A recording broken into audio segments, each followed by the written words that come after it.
Très bien. Comment peut-on vaincre Rakos? Eh bien, cet insecte est un monstre de roche très résistant, un monstre d'expansion qui apparaît dans les déserts et les Badlands. Et il a des points clés, d'accord? Il a énormément de vie, 750 points de vie et une grande faiblesse à l'élément glace, donc utiliser un Rhymes serait théoriquement une bonne stratégie. Vous voyez? Il a 569. Si je l'attaque avec l'attaque de zone, voyons combien je lui enlève. Voyons, clic droit et je ne l'ai pas touché. Bon, en le battant, il laissera des objets comme sa carapace, ses cornes et autres. Alors voyons maintenant si je le touche. Le voilà.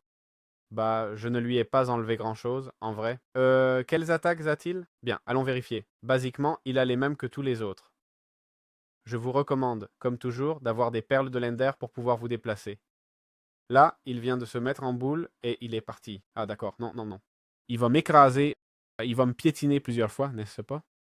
Je recommande d'avoir un arc, bien sûr, d'accord? Pour pouvoir attaquer à distance. Ah, les flèches l'affectent, donc c'est parfait.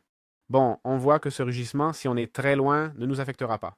Là, il nous charge, d'accord?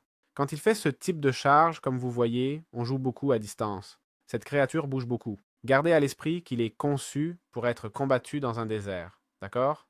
Donc ce sera probablement tout plat et sans ces dénivelés qu'on a en montagne.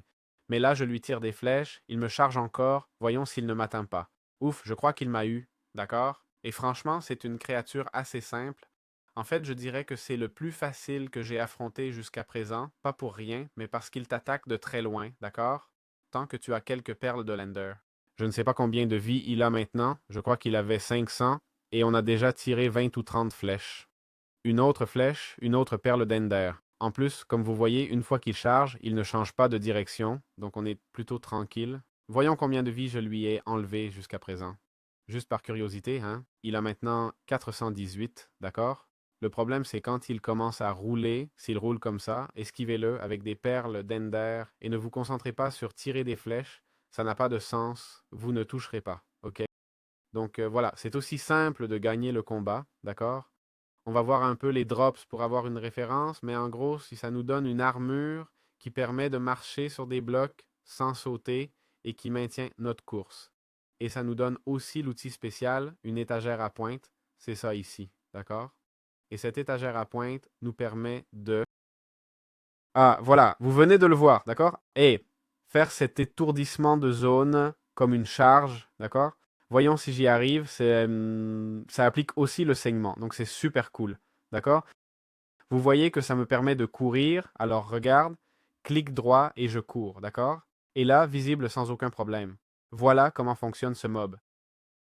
Si en plus je suis en passif, ça dit tu es... bon, tu peux bloquer des attaques qui ignoreraient les boucliers, même celles des gros monstres. Un bouclier pour jouer, pour combattre ces monstres géants. Voilà ce qu'on a.